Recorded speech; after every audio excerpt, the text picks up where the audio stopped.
Hi, I'm Emily and welcome to your Runner's Recovery Day stretch. So what we're going to do, we're going to go through a few movements that are going to be, they're going to be static stretches. So this would be really great for after a run. So you're going to stretch out all the muscles in the lower body that you need, especially like your calves, your ankles, as well as your hips, to make them feel great and get on the mend for recovery so you can get the most out of your runs. So first up, we're going to be doing a calf stretch.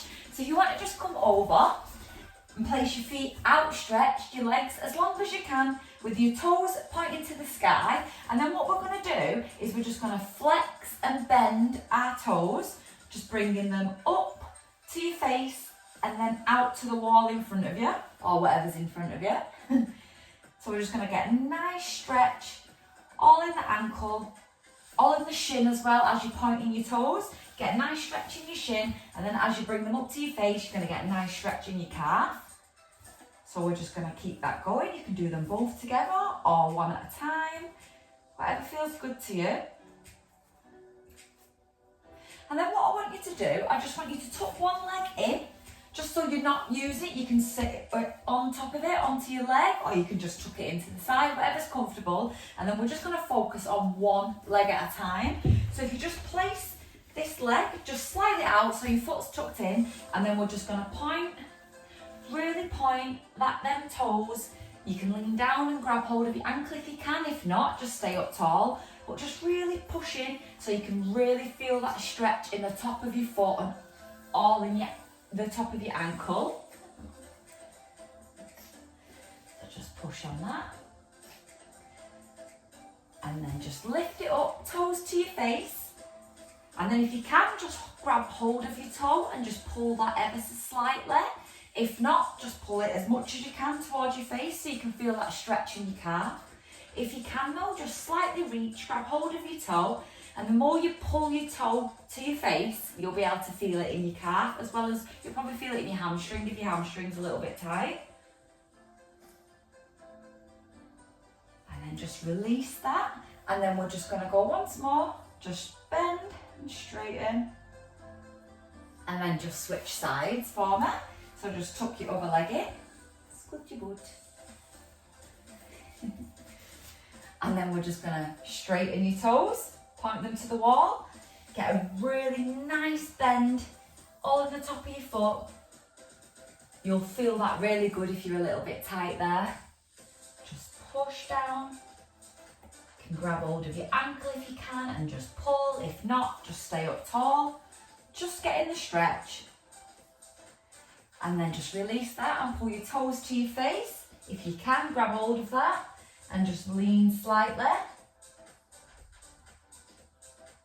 You don't really have to lean into this stretch, so this is more about pulling the toe back towards, think of pulling it to either your face or to your shin. You get a nice stretch there. That should feel really good. And then just shake that out once more.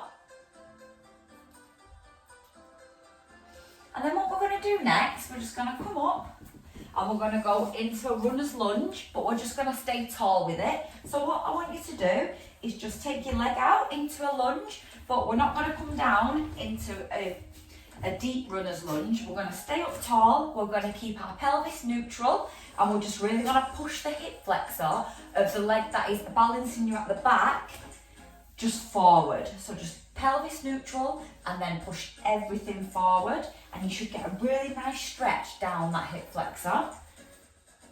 It's really important as well to stretch your hip flexors, especially when you run, because it all ties into the joints of your knees, all around your knees, your calves, which you've just been stretching out.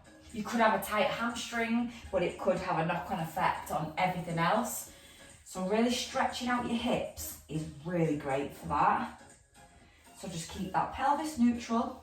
And what I mean by neutral as well is if you can just see, so you can lean like this or you can go back like that, but with it being neutral, you want to tuck your pelvis in like that. I don't know if you could see that then, but just tuck it under and in, and you'll really feel the hip flexor a lot more. And then we're just going to come up and just swap sides. Just getting that pelvis neutral and just tuck under And you should really feel the difference as well. Once you get that move right of really pushing your hip flexor forward rather than your stomach or your leg or leaning down, once you get that movement of the pelvis being neutral, you'll really feel it makes a huge difference. So just push that forward. And you want it to stay neutral as well. When I'm saying push it forward, I don't mean push it so you're out of a neutral position. I mean push it, tuck it under into a neutral position and then slightly move yourself forward. So you just get that deep, nice stretch. And then just come up out of that, and then we're just going to take a seat again. Just sit back down, extend your legs out in front of you, and then we're just going to reach up tall, and then we're going to reach forward. Grab hold of wherever's comfortable for you. If you can grab hold of your feet, that's absolutely great. If that's your ankles, your shins, your quads, whatever it is, just pull slightly so you get a stretch in your hamstrings. Remember, flexibility and mobility is different for everybody. We're all at different stages. Some people can get their heads right in between their legs. I am not one of them people yet. So just pull. As you're pulling as well, I want you to think of getting your chest to your toes. So pull forward. That doesn't mean you have to keep your spine really straight. It just means, just think of keeping it as elongated as you can to get it down, and you should feel a lot more of a deeper stretch in your hamstrings. Just pull to where you can go to. Remember, this shouldn't feel uncomfortable either. If this is hurting or it's too much, just come back up out of it. You don't want to hurt yourself. This is for recovery. So keep that in mind. And then just come back up out of that. And then what we're going to do next, we're just going to flip over. We're going to go into an up dog. No, we're not. We're going to go into a down dog. And then we're going to do some calf stretches. So what I want you to do is come into a quadruped position. And then what we're going to do is we're just going to go up into a down dog like this. And then when you're in this position and you're in a comfortable spot for you, and we're just going to pedal our feet. So we're going to go up and down. So we're getting a nice stretch, all in the toes, all in the ankles. You might hear your ankles popping here, cracking, that's absolutely fine. Mine do the same. But just as you're pushing down, so I just want you to take your left foot to the floor, lifting up your right foot onto your toes, and then we're just going to really push into the left leg. So really pushing down, getting that heel to the floor, and you should feel a really good stretch in your calf. Just keep that push down, and then just swap sides for me. Just really pushing down into that heel. That should feel really nice. And then just swap to the left once more.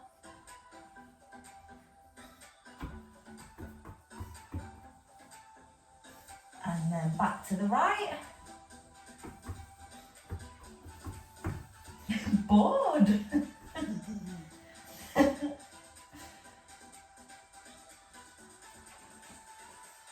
And then just come back down for me. But next up, we're going to do a figure four stretch. So what that is we're just going to take our leg, place it over, so you get into a figure four. I don't know if you can see me because I'm in black, but into a figure four. So I'll have to go back this side, and then up, and then we want to just get our shin as close to our chin as possible. So just really push that leg up. Remember, if this is too much for you, just lower this other leg. Just do that. You don't have to be right up. It's as far as you can go, remember. It's your mobility. This is your flow. And the more you do exercises like this, the more you'll get used to it. So just as far as you can go. Remember to push that knee out. You should get really more of a deeper stretch, especially in your glutes there. And then just drop that. And then we're just going to swap sides. I'm going to turn to the front to make sure you can see. And then just tuck that in. And go as close as you can go. And it is totally normal if you're tighter on one side than the other. I know I am. And that's absolutely fine, but you should get a really good stretch in your glutes here.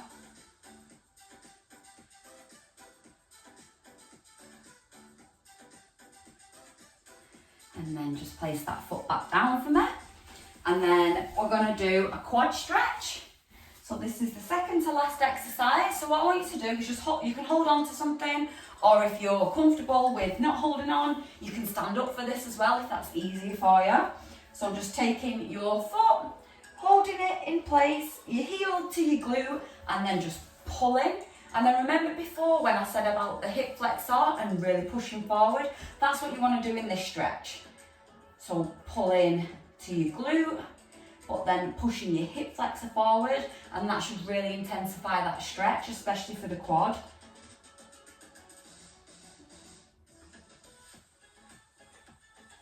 And then just let go of that.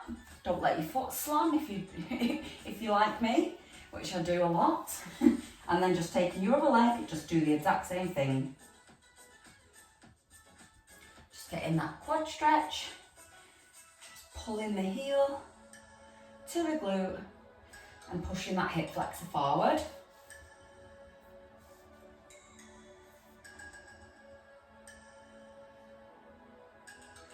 And then lastly, we're just going to come down onto our back, and then we're just going to give ourselves a big hug. So just lying down, we're going to take our knees to our chest. We're just going to reach up, hug onto our shins, and then pull back down. And then we're just going to really pull our knees into our chest. But remember to keep your tailbone on the floor during this. So don't be pulling up and coming up. Keep your tailbone on the floor and pull close to your chest.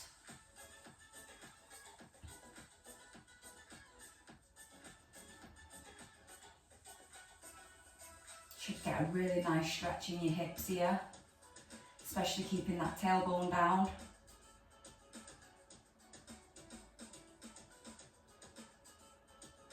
Take a deep breath in. Breathe out. And then just come back up to seated for me. And crisscross your legs. And thank you so much for joining me for this runner stretch. I hope you're feeling really good after this. I hope you can take some of these exercises away that you could maybe just chuck in after your run, which will be really beneficial. Even just doing a few of these stretches just for even a few seconds, 10 to 30 seconds of each one. It was absolutely perfect, and yeah, it will help you on your path to recovery. So I hope you really enjoyed this. Thank you so much for joining me, and I'll hopefully see you in the next one.